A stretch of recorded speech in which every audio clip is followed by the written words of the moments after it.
الرحمن الرحيم. باب المسح على الخفين.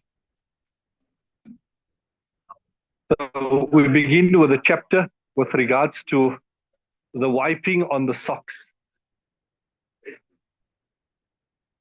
So the permission of wiping over the socks is proven from the Sunnah of the Messenger sallallahu alaihi wasallam, and this is from the mutawatir ahadith of the Messenger sallallahu alaihi wasallam, meaning more than 80 Sahaba radiallahu anhum have transmitted it, and amongst them it is the Ashara Mubashara, the 10 who were given glad tidings of Jannah. Al-Fasl al-Awwalu, the first chapter. عن شريح بن هاني رضي الله عنه قال سألت علي بن أبي طالب عن المسح على الخفين فقال جعل رسول الله صلى الله عليه وسلم 3 أيام ولياليهن للمسافر ويوما وليلة للمقيم رواه مسلم. So the narration is from Shareef ibn Hani radiallahu anhu, who says that I asked Sayyidina Ali bin Abi Talib radiallahu anhu with regards to the masah on the khuffain. When he says I asked him about masah on the khuffain, what was he asking him? He was asking him about the time frame for the masah on the khuffain. And Sayyidina Ali radiallahu anhu then explained and said that Nabi sallallahu alayhi wasallam stipulated 3 days and 3 nights for the traveler and 1 day and 1 night for the one who is not traveling.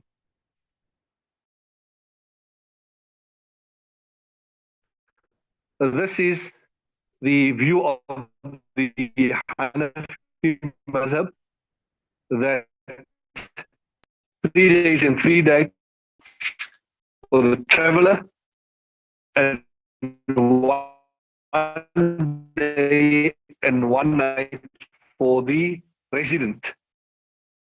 However, there is a difference with Imam Malik and Lays bin Sa'ad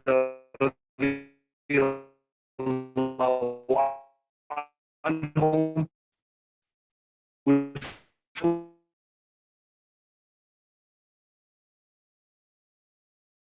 who limit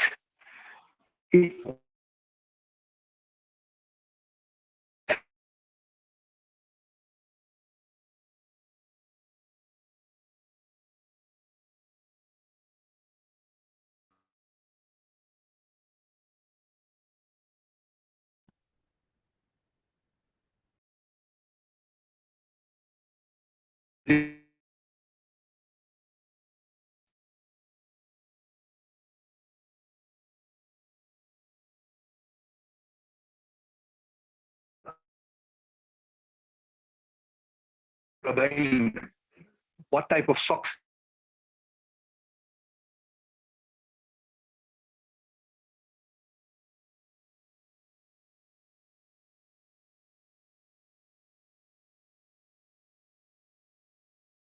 says that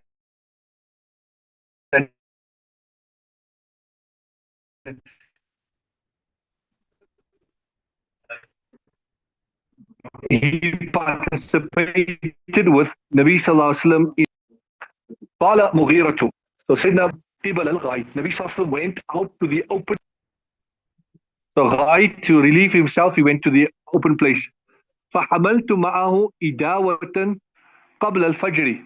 And he says that I took a small water bag with, and this was before Fajr.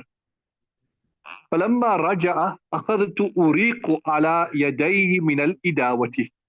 And then when Nabi sallallahu alaihi wasallam came back, I started to pour on his hands from the water bag. فَغَسَلَ يَدَيْهِ وَوَجْهَهُ. Nabi sallallahu alaihi wasallam washed his hands and then he washed his face. وَعَلَيْهِ جُبَّةٌ مِّن صُوفٍ. And Nabi sallallahu alaihi wasallam had a jubba on. that was made of suf, wool. ذهب يحسر عن ذرائه. What Nabi Sallallahu Alaihi Wasallam tried to lift up his sleeves. فذاق كم الجبة. But the sleeves were too tight. You know, sometimes you're wearing a tight kurta, trying to pull it up, but it can't go up. So فأخرج يديه من تحت الجبة. What he did was he pulled from inside his hands out.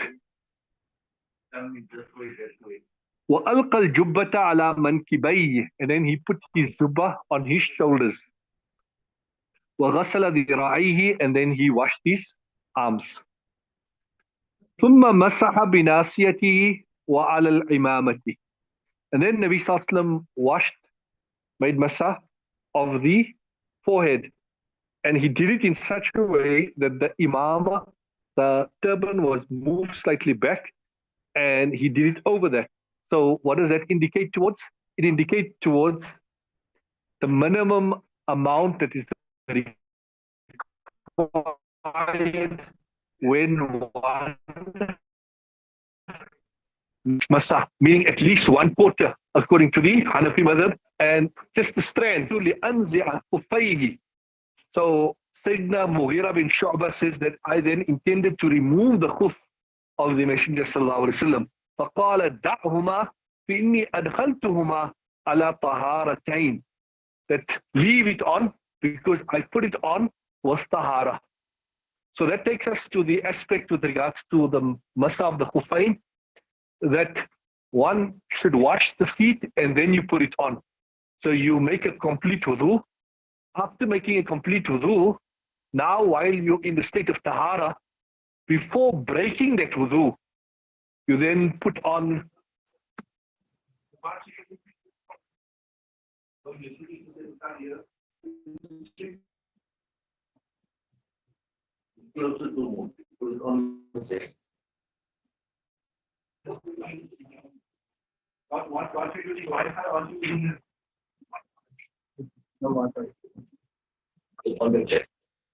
once I make a hotspot.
Bismillahirrahmanirrahim.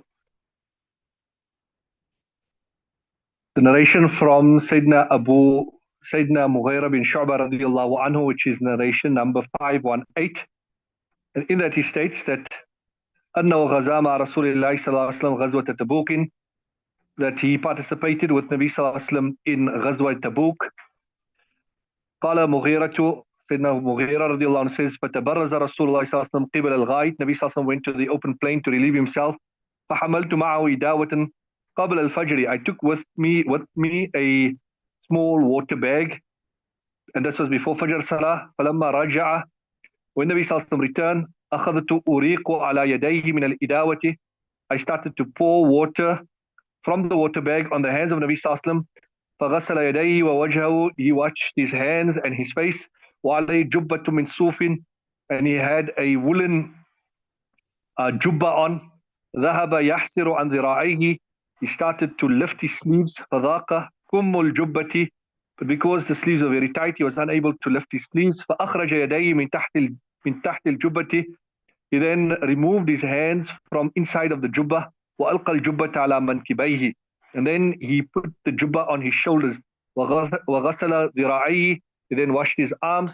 ثم مسح بناصيته وعلى الإمامة. Nabi sallallahu alaihi wasallam then made masa on his forehead and over the imamah. ثم أهويت لأنزع خفيه. Then I intended to remove his khufs, and he said, دعهما فإني أدخلتهما على طهارة. أدخلتهما طهارتين. I put them on in a condition that they were in tahara, meaning after having made wudu. Nabi sallallahu alaihi wasallam made masah on the khuffain. ثم ركب. He then mounted his conveyance. وركبته فانتهينا إلى القوم, and then we met up with the people. وقد قاموا إلى الصلاة, and they had stood up for salah. ويصلي بهم عبد الرحمن بن عوف, and the imam for them was Sayyidina Abdul Rahman bin Auf. وقد ركع بهم ركعة, and he had already performed one rakat. فلما حس بالنبي صلى الله عليه وسلم ذهب يتأخر فأومى إليه. When he saw Nabi sallallahu alaihi wasallam was there, he then wanted to come back, and Nabi sallallahu alaihi wasallam indicated that he should stay on his position. فأدرك النبي صلى الله عليه وسلم إحدى الركعتين معه. Nabi sallallahu alaihi wasallam performed one of the rakats with him. فلما سلم قام النبي صلى الله عليه وسلم وكنت معه. After he made salam, and Nabi sallallahu alaihi wasallam then stood up to perform the missed rakats. فركعنا الركعة التي سبقتنا, and then we made the one rakat that we missed. So this narration, the purpose of this narration in this chapter is to show the establishment of the masah al-khuffain, that it is a established practice, and that the Prophet ﷺ practiced upon it. And also in this narration, a subtle point is that sometimes you have a situation where there may be someone more knowledgeable in the Jama'ah. So if someone less virtuous performed the salah, it's okay. Sayyidina Abdul Rahman bin Auf performed the salah, which was fine, and the fact that Nabi Sallallahu Alaihi Wasallam performed behind him. الفصل الثاني, the second chapter. عن أبي بكرة رضي الله عنه عن النبي صلى الله عليه وسلم أنه رخص للمسافر 3 أيام ولياليهن وللمقيم يوما وليلة. So the second chapter has similar types of narrations that the Messenger sallallahu alaihi wasallam had given the concession for the musafir to make masa for 3 days and 3 nights. So it's a total of how many hours? 72 hours. And walil muqimi yawman wa laylatan. And a muqim, meaning a person who is a resident, who is either in his own place of residence or he's staying for 15 days or more in a place, then only 1 day and 1 night. إذا تطهر فلبس خفيه. And this is if a person made wudu and then put the khuf on. أيمسح عليهما. That he make masa on it. رواه الأثرم في سننه وابن خزيمة والدارقطني وقال الخطابي هو صحيح الإسناد هكذا في المنتقى. So this is a commentary with regards to the narration and the different ulama giving their opinion saying that it is in order, the Sahih al-Isnad. The next narration, عن صفوان بن أسال رضي الله عنه قال كان رسول الله صلى الله عليه وسلم يأمرنا إذا كنا سفرا ألا ننزع خفافنا 3 أيام ولياليهن إلا من جنابه. Sayyidina Safwan bin Asal radiallahu anhu says that when we were traveling with Nabi sallallahu alaihi wasallam, he instructed us that we should not remove the khuf for 3 days and 3 nights illa min janaba, except if a person became in a state of janaba. Then you cannot make masa on the khuf. The person, for whatever reason, either having relations with a spouse or wet dream, had become in a state of janaba, then for that person, they have to remove the khuf. You cannot make masa on the khuf anymore. ولكن من غائط وبول ونوم رواه الترمذي والنسائي. So what are the circumstances if a person went to toilet to answer the call of nature, pass water or defecate, or person slept? Those are the things. So when do you start counting your 24 hours? You start counting it from the moment you put on the khuf. No, from the moment you break your wudu. So just say you made wudu now, or you took a ghusl, you put it on at 8 o'clock in the morning. You broke your wudu at 1 o'clock. So you have now the leeway to make masa till tomorrow at 1 o'clock. At tomorrow 1 o'clock, that is when your masa on the khuf will expire. عن مغيرة بن شعبة رضي الله عنه قال وضعت النبي صلى الله عليه وسلم في غزوة تبوك. Says I performed wudu for Nabi صلى الله عليه وسلم in غزوة تبوك فمسح أعلى الخف وأسفله. رواه أبو داود والترمذي وابن ماجه وقال الترمذي هذا حديث معلول. So here Mughira bin Shu'bah radiallahu anhu says that he made masa of Nabi sallallahu alaihi wasallam on the top and the bottom, and that is what he says. But Tirmidhi saying that this is a hadith which is ma'lul. There's a problem in the hadith, and Abu Zur'a and Muhammad, yani Imam Bukhari says whether this hadith laysa bi sahihin. It's not a sahih hadith. وَكَذَا ضَعَفَهُ Abu Dawud. And Abu Dawud, rahimahumullah, is also declared it as a weak hadith. So this takes us to another discussion, which is the discussion with regards to the method of making masa. Where do you make masa? So Imam Malik, rahimahumullah, says that it's necessary to make masa on top and in the bottom. So you make masa on the top of the khuf and at the bottom of the khuf. And Imam Shafi'i says you make masa on the top, and it is recommended to make at the bottom also. Imam Abu Hanifa and Imam Ahmad bin Hanbal say that it is only on the top. Only on the top. So you have that 3 opinions in this regard. Only on the top. So this particular narration will be used by Imam Malik and Imam Shafi'i rahimahumullah. And the opinion of Imam Abu Hanifa and Imam Ahmad bin Hanbal comes in the next narration. In fact, it's 2 narrations after that, in which it is explained that masa is only on the top. So this is the difference of opinion in this regard. So the next narration, which is from Mughira radiallahu anhu, which is in Al-Fasl al-Thalith. عن مغيرة رضي الله عنه قال مسح رسول الله صلى الله عليه وسلم الخفين. Nabi sallallahu alaihi wasallam made masa on the khuffain, and he says فقلت يا رسول الله نسيت. That only people have you forgotten, meaning have you forgotten to remove your sock or your khuffain? And in fact we missed one narration, we're going to come back to that one. So let's go back to this one. وعنه متصلا قال رأيت النبي صلى الله عليه وسلم يمسح الخفين على ظاهرهما. So it's also narrated from the same narrator who is Mughira bin Shu'bah. I saw Nabi Sallallahu Alaihi Wasallam only make masa on the top of them. Only on the top. So this is the proof for the Hanafi madhab and Imam Ahmad bin Hanbal. And then the next narration is وَأَنْهُ رَضِيَ اللَّهُ عَنْهُ, also from Sayyidina Mughira, توضأت النبي صلى الله عليه وسلم ومسح على الجوربين والنعلين رواه أحمد والترمذي وأبو داود وابن ماجه.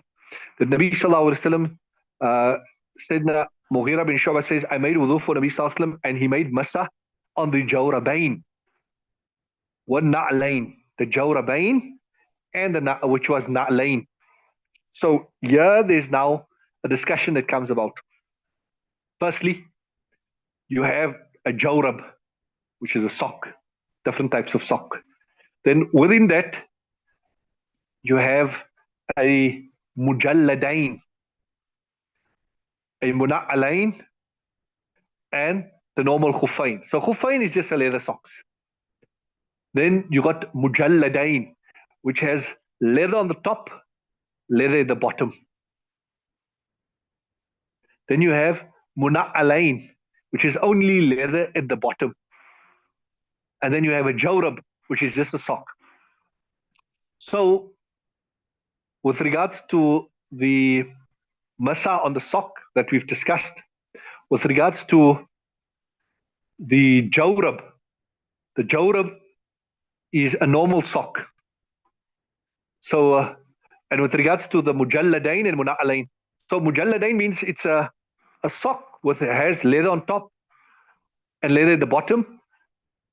Mujalladain or muna'alain, it's the same ruling like the khuffain. The same ruling like the khuffain, but it has leather on top, leather at the bottom. So that is the mujalladain. There's leather on the top, and the muna'alain, leather at the bottom. And then the jawrab. Can you make masa on normal socks, normal nylon socks? The answer is unanimous according to all four mazhabs. You cannot make masa on leather socks. However, if you have socks that have four conditions, you can write it down for the four conditions. Number one is that it must be thaqinain, must be thick. Thaqinain, it must be thick. The second is it must be able to stay upright on its own. It must be able to stay upright on its own, meaning it mustn't be so flimsy that it just drops on its down. It must be able to stay upright on its own. That is the second condition. The third condition is it must be impermeable. Impermeable meaning waterproof. It must be waterproof. It must be waterproof. That is the third condition.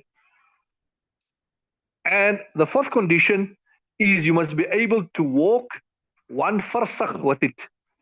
1 farsakh. What is 1 farsakh? 1 farsakh is 3 shar'i miles. 3 shar'i miles. 1 farsakh is 3 shar'i miles. So a normal mile is, English mile is 1.67 kilometers. An English mile is 1.67 kilometers. And a shar'i mile is 1.828 kilometers. 1.828 kilometers. So you must be able to walk this distance of 3 shar'i miles with it. 1.828 kilometers. 1.828 kilometers. That is a shar'i mile.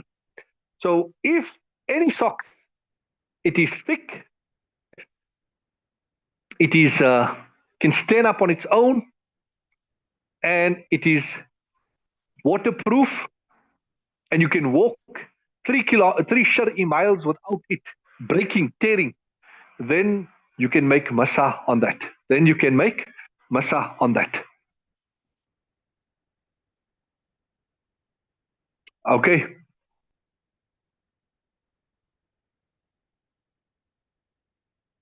So that is the discussion with regards to the Jawrabain.